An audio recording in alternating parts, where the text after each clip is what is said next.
Hey y'all, welcome to Running from 40. And in this video, we're going to be talking about warm up, cool down, and recovery. And just a quick thing to start us off, it's really important not to skip. It's easy to get in the mindset that the workout, the thing I'm convinced I should be doing, the run, the jog, the walk, the weightlifting session, whatever it may be, that's the important part. And this warm up, cool down stuff, yeah, there's maybe some benefit, but I can skip it or I can reduce the time and still be no worse off for it. And I hope to show that that's not the case. And, and I've learned that that's not the case as well, especially as you get older. I think when you're younger, you can get away with more cheating in these areas. But as you get older, your body just needs to be taken care of better. Um, I think everybody needs to take care of their bodies, but especially when you start getting over 30, 40, 50, and upwards, it's really essential. So let's start off with warm up. I'm not just going to be talking about the warm up I do when I go out for a run, but really, first thing in the morning, I start off with something that I would consider to be part of my warm up. So I get up, and I have to get up fairly early if I want to fit any of this into my day. And after my quiet time, I head into our little exercise room and I do what I call like my morning movement routine. And this is nothing special, it's nothing dynamic. It's very, very simple, it's very easy, it's stress free and relaxing. I will link a video or two or whatnot to give you maybe some examples. But it really doesn't have to be overly scientific or well thought out. You just want to move. I would say if you're trying to run, the most important areas to move, you really want to focus on your hips, uh, spine rotation, um, ankles, kind of all of your leg movements. But just the idea is that you're getting your body moving. You're getting up in the morning and you're getting your body moving. And I think this is just an important way to start the day. It's amazing. I mean, there's been times where I've gotten up in the morning and before I've gotten an opportunity to move, I've felt the need to stretch and I've just kind of went for it, not realizing that when you're over 40, apparently you can't just stretch. So I hurt my neck like a couple of weeks ago. And that's just a good reminder, again, just starting off the day with gentle movements. And that will really set you up well for the rest of the day and give you more of a default state of being prepared for more movement. So this is nothing, it doesn't take long. It's 5 or 10 minutes. I'll talk a little bit about massage and foam rolling. I do a little bit of foam rolling on my calves and my hips during this time. But it can be as simple as you get up, you hit brew in your coffee machine, and you lay down on the ground. And maybe you have a dog or a cat and you give them some belly rubs during this time. It's very chill, very relaxed. And then we have something that for me is very brief. It's just your pre run warm up, continued movement. And I just do leg swings, the left to right, and then forward and backward leg swings, 10 each side for both exercises. Most of you are probably familiar with what those look like, but I will give links to give you a bit of an idea on how to do those too. And it takes about a minute, but just something to extend my leg a little bit, open my hips up a bit, and get me ready for a run. And then the last warm up component is really just the first 10 minutes or a mile of your run. So I just dedicate my first mile to a warm up. And what this usually looks like for me is, let's say I'm running my run that day at 140 beats per minute.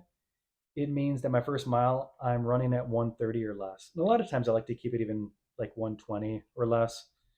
Just depends how I'm feeling. I'm not going to go very deep into the science or the motivation behind warm ups and cool downs. Most people realize that you should be doing them.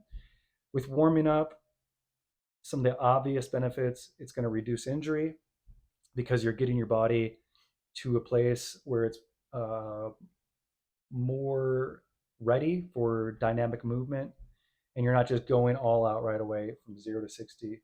You are slowly working into that and give your body time to acclimate to the workout. You're getting that oxygen rich blood to pump through your system.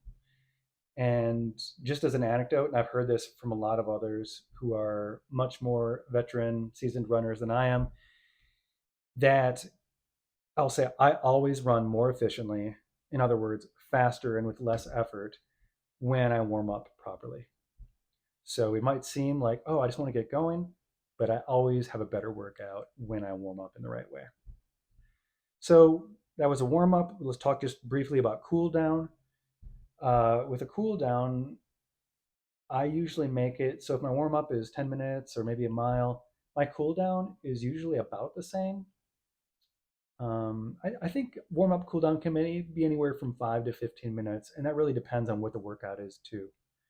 I will say, when your entire run or your jog or walk is done at a relatively easy pace, your warm up and your cool down is almost a part of what you're doing.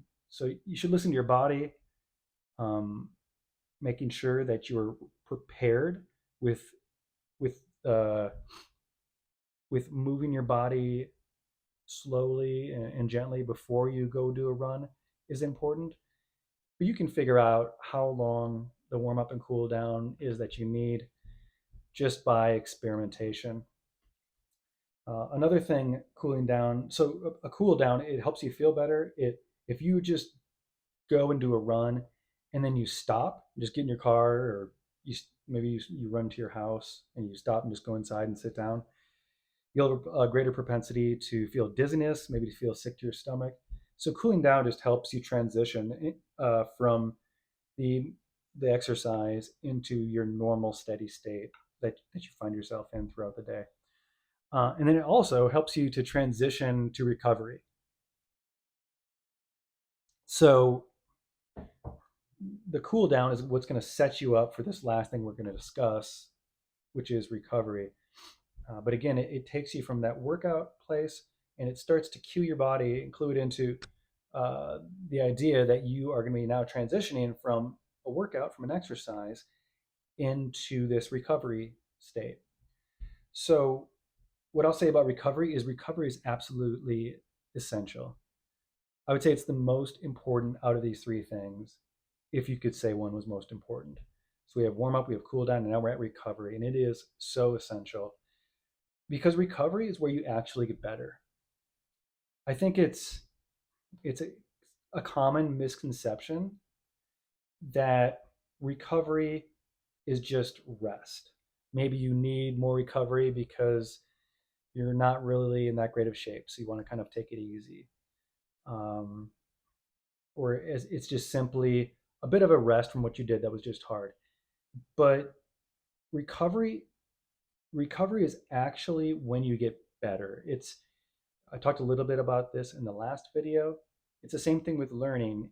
You may be studying something really hard, but the learning is actually made concrete when you're sleeping, when you're resting. And it's the same thing with working out. Recovery is when you get your gains. So it's not just for beginning athletes, it's not just for those who are weaker or less used to working out.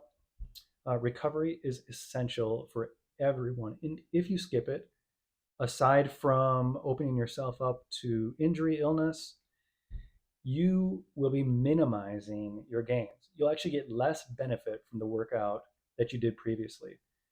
You can get into that pattern of thought that's like, I'm really motivated. I got pumped up because I watched some video on YouTube and now I just want to get after it. Not everybody's like this, but I certainly am.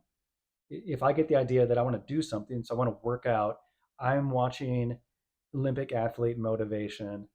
And then I think, well, I can probably train like them.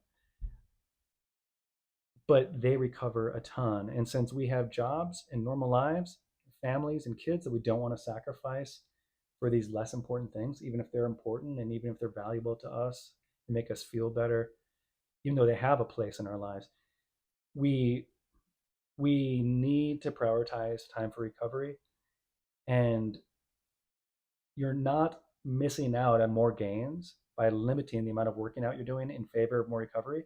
You're actually maximizing your gains. You're maximizing your potential to get better, to get faster, to get stronger, to be in better shape, to feel better, and all of that. So, recovery is really, really important. What does recovery look like? Well, I would say in general, it looks like rest. It looks like treating your mind and your body to rest. You're not taxing your body during recovery. You're allowing it to rest and to heal, to recover. Uh, but I'm going to bring up a few components of recovery that that come to mind for me that are a part of my recovery routine. Again, there's so many different ideas out there. I don't think you need to limit yourself. I think you need to find what works best for you. But let me just share some of what I do to recover and see if any of it resonates with you, benefits you, helps you. So the one non-negotiable is good sleep. And this is going to be different for everyone. Some people need 6 or 7 hours of sleep in a night. Some people need 9 or maybe 10 hours of sleep in a night. And the average is kind of, I think, 7 to 9 is what you normally hear. You want to prioritize good sleep. And kind of like running, where without biofeedback, it's maybe hard to know what your running effort actually is. It can be really difficult to know how well you're sleeping without some kind of biofeedback. We might think we're sleeping well, and we may not actually be sleeping in a very restful state. We just assume that we go to bed, we don't struggle with waking up or tossing and turning, that we sleep well. There are a variety of ways to measure your sleep, to get that biofeedback. I use an Aura smart ring. My wife uses a Fitbit, and there's a variety of other technology out there, devices out there that you can use to measure how you're sleeping. And you can get a sleep score. You can see how much REM and deep sleep you got. You can oftentimes uh, get insight into your actual recovery from your sleep. The Aura ring gives you a bit of a window into how you're recovering. So it looks at your heart rate variability, your heart rate balance. When in the night does your heart rate get at its lowest point? Does it do it in the first half of the night? That's good. If it takes a little longer, it's a sign that maybe I'm not recovering as well as I need to be. So I should be taking it easy that next day. But sleep is really, really important. It's funny. I have my Aura ring will give me little insights, and sometimes I'll wake up and I'll feel like I slept okay, but it tells me actually, your sleep wasn't great for this reason or that reason. Sometimes I know I didn't sleep well, and I get up and an Aura says something along the lines of maybe you should work on uh, winding down before bedtime and practicing some meditation or drink some tea. And I'm just thinking to myself, Aura, I think maybe you should come and help babysit my toddler who wakes up in the middle of the night and is crying because they can't sleep and they're scared. But anyway, that's just a axe to grind that I have with Aura. Um, but really, sleep is important, and there are ways, there are actionable things you can do to get good sleep.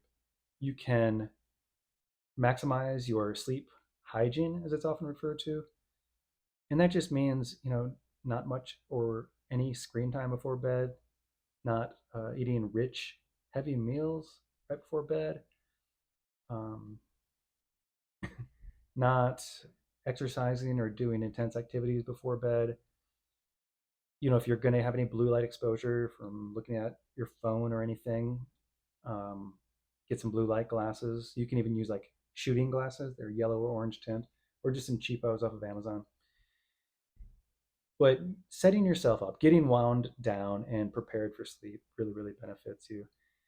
And then, um, so sleep's really, really important. I would say something else that's really, really important for recovery. I would say this is an essential type thing is some way to massage your muscles, especially your legs if you're running. I have both a massage gun. They're actually really affordable now off Amazon, And then I also use like a foam roller. You can use a tennis ball, PVC, piece of PVC pipe, um, anything like that. And the idea is just work on those tender spots, those sore spots. I'll put some more videos for how to do that in the links, but you'll break up that scar tissue that's forming from working out your muscles and those micro tears and breaking down your muscles during working out. And, for example, if your calves are nice and loose and they're not all tight, then your calves will do what they're supposed to do. They'll mitigate the impact of your running because you're supposed to be running correctly. You're not overstriding, so you're landing with your foot beneath your center of mass. Your calves are going to be absorbing the impact, which is way better than your knees absorbing the impact.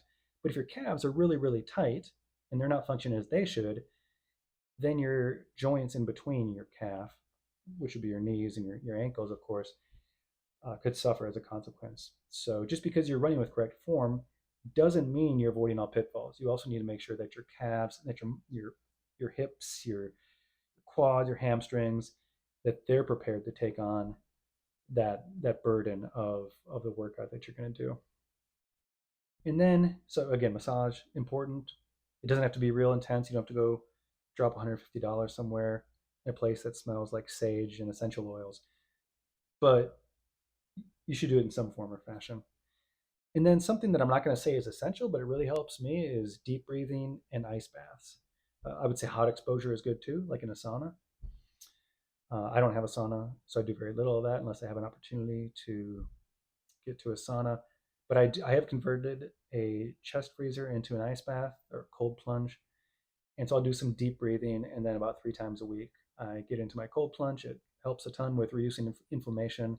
There's also been a variety of studies showing that cold plunges, which are really defined as 60-degree water or colder, have an array of other benefits like again reducing inflammation, improving your immune system, reducing stress and depression, and all of that good stuff. And I found it to be true. It's better than drinking a cup of coffee. I still drink coffee, by the way, and you should too if you enjoy it.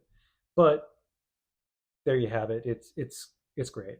Do an ice bath. It will change your life. If you don't have access to something like that, if you don't want to do what I used to do, which is freeze ice cubes before I went to bed and dumped them in a bathtub, you can take a cold shower, and that can have similar benefits too. And a cold shower is anything less than 70 degrees, I think, which feels surprisingly cold.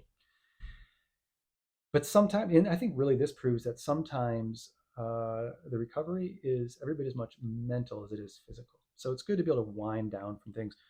Bringing running into your life shouldn't be about bringing stress into your life. It should be a pleasurable and enjoyable experience, and everything surrounding it should help that experience be more enjoyable, help you feel better, and set you up for your next run.